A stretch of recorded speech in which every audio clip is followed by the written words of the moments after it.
வணக்கம். என்னுடைய பேர் கிருத்திகா யாஷினி. இந்தியாவிலேயே முதல் முறையாக காவல் உதவியாளர் பணிக்கு திருநங்கையா இருந்து நான் நியமிக்கப்பட்டிருக்கிறது எனக்கு மிகப்பெரிய சந்தோஷத்தை அளிக்குது. நிறைய பிரச்சனைகள், நிறைய போராட்டங்கள் கடந்துதான் எனக்கு இந்த வாய்ப்பு எனக்கு கிடைச்சிருக்கு. ஏன்னா எந்த ஒரு கவர்மெண்ட் எக்ஸாம் அப்ளை பண்ணாலும் பாத்தீங்கன்னா அது 2 காலம் தான் ஆட் பண்ணியிருக்காங்க. ஒன்று மெயில், இந்த ஃபீமேல். ஜெண்டரோ இல்லை ஃபீமேல் காலமோ எதுவுமே ஒன்றும் ஆட் பண்றது கிடையாது. ஸோ அப்படி இருக்க பட்சத்தில் நான் ஃபீமேல் காலமில் தான் நான் ஆட் பண்ணேன்.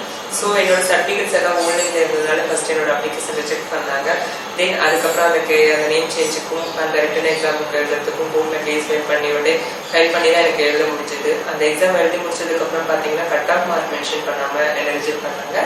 தென் அதுக்கும் ஹைகோர்ட் பர்மிஷனோட தான் அது நெக்ஸ்ட் லெவல், அதாவது பிசிக்கல் எக்ஸாமுக்கு ஆர்டர் கிடைச்சது. பிசிக்கல் எக்ஸாம்ல பாத்தீங்கன்னா எல்லாமே கம்ப்ளீட் பண்ணியாச்சு. இந்த 100 மீட்டர் 1 செகண்ட் லேட்டாக எகைன் ரிஜெக்ட் பண்ணாங்க. தென் அதுக்கப்புறமும் பாத்தீங்கன்னா ஹைகோர்ட் சப்போர்ட்டோட தான் வந்துட்டு அடுத்த கட்டமா இன்டர்வியூ அட்டென்ட் பண்ண சான்ஸ் கிடைச்சது. ஸோ இப்படி ஒவ்வொன்றுக்குமே எல்லாத்துக்குமே வந்து ஹைகோர்ட் சப்போர்ட்டோட தான் வந்து எல்லாமே ஸ்டெப் பை ஸ்டெப்ஸா போக முடிஞ்சது. இதுக்கு காரணம் என்னன்னா வந்து அவங்களுக்கு ப்ராப்பர் கைடன்ஸ் இல்லை. ஸோ அந்த வழியில அவங்க எல்லா வழியிலும் என்ன நிறைவேற்றிட்டு வந்தாங்க.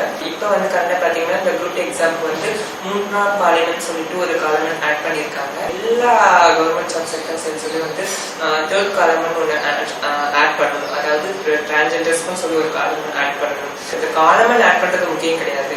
ரிசர்வேஷன் தான் கம்பல்சரி கட்டாயம் வேணும். அதாவது எங்களுக்கும் வந்து ஈக்குவல் ரைட்ஸ் இருக்கு. எல்லா எக்ஸாம்ஸ்க்கும் எழுதுறதுக்கும் எல்லா கவர்மெண்ட் ஜாப்ஸ்க்கும் வேலை செய்யறதுக்கும் ஈக்குவல் ரைட்ஸ் வேணும். அதுதான் நாங்க கேட்கறது. அதுதான் இப்ப ரொம்ப முக்கியமான தேவையா இருக்கு. ஏன்னா காலங்காலமா வந்து திருநங்கைகளோட தொழில் வந்து பிச்சை எடுக்கிறது தொழிலும் பாலியல் தொழிலுமா தான் இருக்கு. இதுக்கு மூல காரணம் ஃபர்ஸ்ட் ஆஃப் ஆல் அவங்க பேரண்ட்ஸ் தான். யாருமே சப்போர்ட்டா இல்லாத பட்சத்துல அவங்களோட திருநங்கை கம்யூனிட்டி தான் அவங்களோட போய் லிங்க் ஆகுறாங்க. ஸோ அப்போ அவங்க ஆல்ரெடி என்ன ஃபாலோ பண்றாங்களோ அதுதான் அவங்களும் ஃபாலோ பண்ண வேண்டிய ஒரு சுச்சுவேஷன், ஒரு கட்டாய சூழ்நிலைக்கு தள்ளப்படுறாங்க.